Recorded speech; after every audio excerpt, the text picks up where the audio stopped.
ओम श्री गणेशाय नमः। श्री शिव महापुराण रुद्र संहिता युद्धखंड 20वां अध्याय। इस अध्याय में हम जानेंगे दूत के द्वारा कैलाश का वृत्तांत जानकर जलंधर का अपनी सेना को युद्ध का आदेश देना, भयभीत देवों का शिव की शरण में जाना, शिव गणों तथा जलंधर की सेना का युद्ध, शिव द्वारा कृत्या को उत्पन्न करना, कृत्या द्वारा शुक्राचार्य को छिपा लेना। व्यास जी बोले, हे सनत कुमार, हे सर्वज्ञ, आपने अद्भुत कथा सुनाई जिसमें महाप्रभु शंकर की पवित्र लीला है। हे महामुनि, अब मेरे ऊपर कृपा करके प्रेम पूर्वक यह बताइए कि श्री शंकर जी के भ्रू मध्य से प्रकट उस पुरुष के द्वारा मुक्त किया गया राहु कहाँ गया। सूत जी बोले, अमित बुद्धि वाले व्यास जी का वचन सुनकर ब्रह्मा के पुत्र महामुनि सनत कुमार प्रसन्न चित्त होकर कहने लगे। सनत कुमार बोले, वह राहु उस पुरुष के द्वारा वरवरा स्थान पर मुक्त कर दिया गया, इसलिए वह वरवरा नाम से पृथ्वी पर विख्यात हुआ। तब उस पुरुष के द्वारा इस प्रकार छुटकारा प्राप्त करने पर वह अपना नया जन्म मानता हुआ फिर गर्भ रहित हो शनै शनै जलंधर के नगर में पहुंचा। हे व्यास, उसने वहां जाकर दैत्येंद्र जलंधर से शंकर की सारी चेष्टा का वर्णन विस्तार पूर्वक किया। उसे सुनकर दैत्यराजों में श्रेष्ठ बलवान सिंधुपुत्र जलंधर क्रोध से व्याकुल हो उठा। तब क्रोध के वशीभूत चित्त वाले उस दैत्येंद्र ने समस्त दैत्यों को युद्ध के लिए उद्यत होने का आदेश दिया। जलंधर बोला, काल नेमि आदि एवं शुंभ निशुंभ आदि सभी वीर दैत्य अपनी अपनी सेनाओं से युक्त होकर युद्ध के लिए निकले। वीर कुल में उत्पन्न 1 करोड़ कंबुवंशीय दौहर्द, कालक, काल के, मौर्य तथा द्रोमगण भी शीघ्र चले। महाप्रतापी सिंधुपुत्र वह दैत्यपति इस प्रकार आज्ञा देकर करोड़ों दैत्यों को साथ लेकर शीघ्र ही चल पड़ा।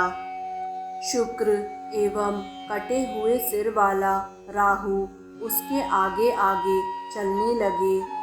उसी समय जलंधर का मुकुट वेग से खिसक कर पृथ्वी पर गिर पड़ा और समस्त आकाश मंडल वर्षा काल के समान मेघों से आच्छन्न हो गया तथा मृत्यु सूचक बहुत से भयानक अपशकुन होने लगे। तब उसकी इस प्रकार की युद्ध की तैयारी देखकर इंद्र सहित वे देवता छिपकर शिव जी के निवास स्थान कैलाश पर्वत पर गए। वहां जाकर इंद्र सहित सभी देवता शिव जी को देखकर उन्हें प्रणाम कर कंधा झुकाए हुए हाथ जोड़कर स्तुति करने लगे। देवता बोले, हे देवदेव, हे महादेव, हे करुणाकर, हे शंकर, आपको प्रणाम है। हे महेशान, हम शरणागतों की रक्षा कीजिए। हे प्रभु, इंद्र सहित हम लोग जलंधर द्वारा किए गए उपद्रव से अत्यंत व्याकुल हो गए हैं और अपना अपना स्थान छोड़कर पृथ्वी पर स्थित हैं। हे प्रभु, हे स्वामिन, आप देवताओं की इस विपत्ति को कैसे नहीं जानते, अतः आप हम लोगों की रक्षा के लिए जलंधर का वध कीजिए। हे नाथ, आपने जो पूर्व समय में हम लोगों की रक्षा के लिए विष्णु जी को नियुक्त किया था, इस समय वे भी रक्षा करने में समर्थ नहीं हैं। अब वे भी उसके अधीन होकर लक्ष्मी के साथ उसके घर में रहते हैं और हम देवगण भी उसके वशवर्ती होकर वहीं रहते हैं। हे शंभु, हम लोग छिपकर आपकी शरण में आए हैं। इस समय वह बलवान जलंधर आपसे युद्ध करने के लिए आ रहा है। अतः हे स्वामिन, हे सर्वज्ञ, आप शीघ्र ही युद्ध में उस जलंधर का वध कीजिए और हम शरणागतों की रक्षा कीजिए। सनत कुमार बोले, हे व्यास, ऐसा कहकर वे सभी देवता प्रभु को प्रणाम कर उन महेश्वर के चरण देखते हुए विनम्र हो वहीं स्थित हो गए। तब देवगणों का यह वचन सुनकर शिव जी हंसकर विष्णु को शीघ्रता से बुलाकर यह वचन कहने लगे। ईश्वर बोले, हे ऋषिकेश, हे महाविष्णु, जलंधर से संत्रस्त हुए ये देवगण अत्यंत व्याकुल होकर यहाँ मेरी शरण में आए हुए हैं।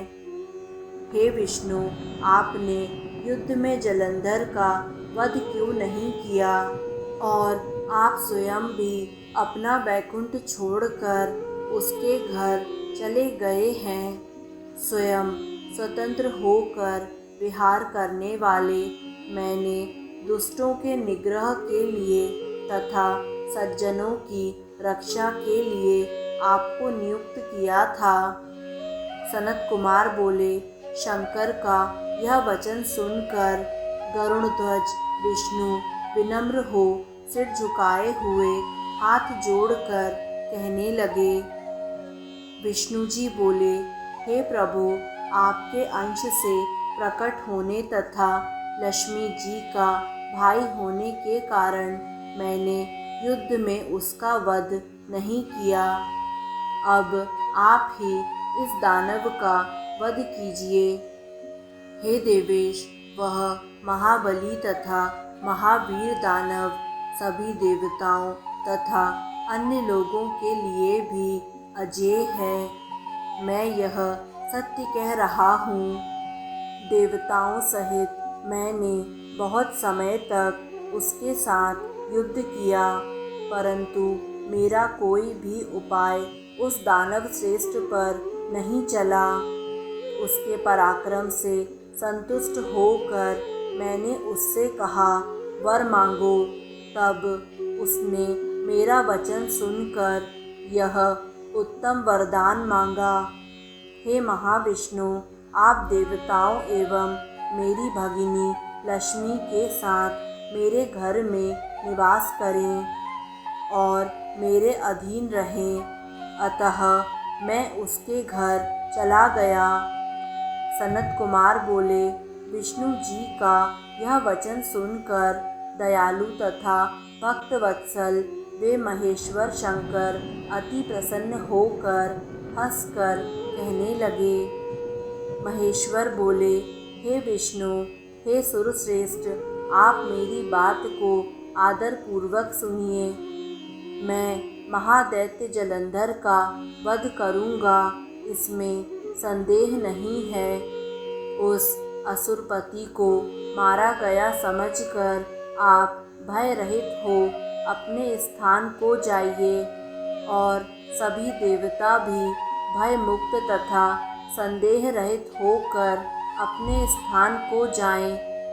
सनत कुमार बोले, महेश्वर का यह वचन सुनकर रमापति विष्णु संदेह रहित हो देवगणों के साथ अपने स्थान को चले गए।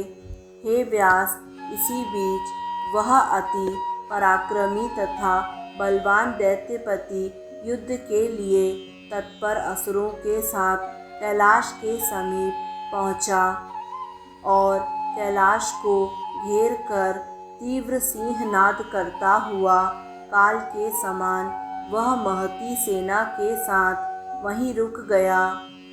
उसके बाद दैत्यों के सिंहनाद से उत्पन्न महाकोलाहल को सुनकर दुष्टों का संहार करने वाले तथा महालीला करने वाले महेश्वर अत्यंत क्रोधित हो उठे। तब महालीला करने वाले कौतुकी महादेव ने महाबलवान नंदी आदि अपने गणों को युद्ध के लिए आज्ञा दी। तब शिव जी की आज्ञा से नंदी, गजमुख आदि प्रमुख सेनापति तथा सभी गण बड़ी शीघ्रता से युद्ध के लिए तत्पर हो गए।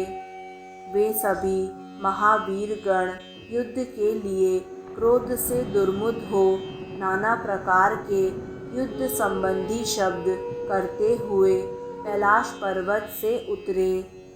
उसके बाद कैलाश की उपत्यकाओं में प्रथम गणों और दैत्यों में अस्त्र शस्त्रों से घोर युद्ध होने लगा। उस समय वीरों में हर्ष उत्पन्न करने वाली भेरी, मृदंग तथा शंखों की ध्वनियों और हाथी, घोड़े तथा रथों के शब्दों से नादित हुई पृथ्वी कंपित हो उठी। शक्ति, तोमर, बाण, मूसल, प्राश एवं पट्टिशों से आकाश मंडल मोतियों से भरा हुआ जैसा लगने लगा। मरे हुए हाथी, घोड़े एवं पैदल सेनाओं के द्वारा पृथ्वी इस प्रकार पट गई जैसे पूर्व समय में इंद्र के वज्र से आहत हुए पर्वतराजों से पटी हुई थी। उस समय प्रमथों के द्वारा मारे गए दैत्यों एवं दैत्यों के द्वारा मारे गए प्रमथों के मज्जा, रक्त एवं मांस के कीचड़ से पृथ्वी व्याप्त हो गई, जिससे उस पर चलना असंभव हो गया। तब शुक्राचार्य प्रमथ गणों के द्वारा युद्ध में मारे गए दैत्यों को मृत संजीवनी विद्या के प्रभाव से बारंबार जिलाने लगे। उन्हें इस प्रकार जीवित होते देखकर व्याकुल तथा भयभीत सभी गणों ने देवदेव शिव जी से शुक्राचार्य की सारी घटना निवेदित की। यह सुनकर भगवान रुद्र ने अत्यधिक क्रोध किया और दिशाओं को प्रज्वलित करते हुए वे भयंकर तथा अत्यधिक रौद्र रूप वाले हो गए। उस समय रुद्र के मुख से महाभयंकर कृत्या प्रकट हो गई। ताड़ वृक्ष के समान उसकी जांघें थीं, गुफा के समान उसका मुख था और उसके स्तन से बड़े बड़े वृक्ष टूट जाते थे। हे मुनि सत्तम, महाभयंकर वह कृत्या बड़े वेग से युद्ध भूमि में आ गई और महान असुरों का भक्षण करती हुई विचरण करने लगी। इसके बाद वह निर्भय होकर शीघ्र ही वहां जा पहुंची जहां महान दैत्यों से घिरे हुए शुक्राचार्य थे। हे मुने, वह अपने तेज से आकाश एवं पृथ्वी को व्याप्त कर शुक्र को अपने गुह देश में छिपाकर आकाश में अंतर्ध्यान हो गई। तब युद्ध दुर्मुद दैत्य सेना के वीर शुक्राचार्य को तिरोहित देखकर मलिन मुख होकर रणभूमि से भागने लगे। शिवगणों से भयभीत हुई असुरों की सेना वायु के वेग से बिखरे हुए तृण समूह की भांति भागने लगी। इस प्रकार गणों के भय से दैत्यों की सेना को छिन्न भिन्न होते देखकर सेनापति निशुंभ, शुंभ एवं कालनेमी को महान क्रोध हुआ। उन महाबली तीनों सेनापतियों ने वर्षाकालीन मेघ के समान बाणों की वृष्टि करते हुए गणों की सेना को भगाना प्रारंभ किया। उन असुरों के बाण शल भस्मों की भांति आकाश तथा सभी दिशाओं को व्याप्त कर गणों की सेना को कँपाने लगे। सैकड़ों बाणों से बिंधे हुए तथा रुधिर की धारा बहाते हुए शिवगण वसंत ऋतु में किंशुक के पुष्प की भांति सुशोभित हो रहे थे और उन्हें कुछ भी ज्ञात न हो पा रहा था।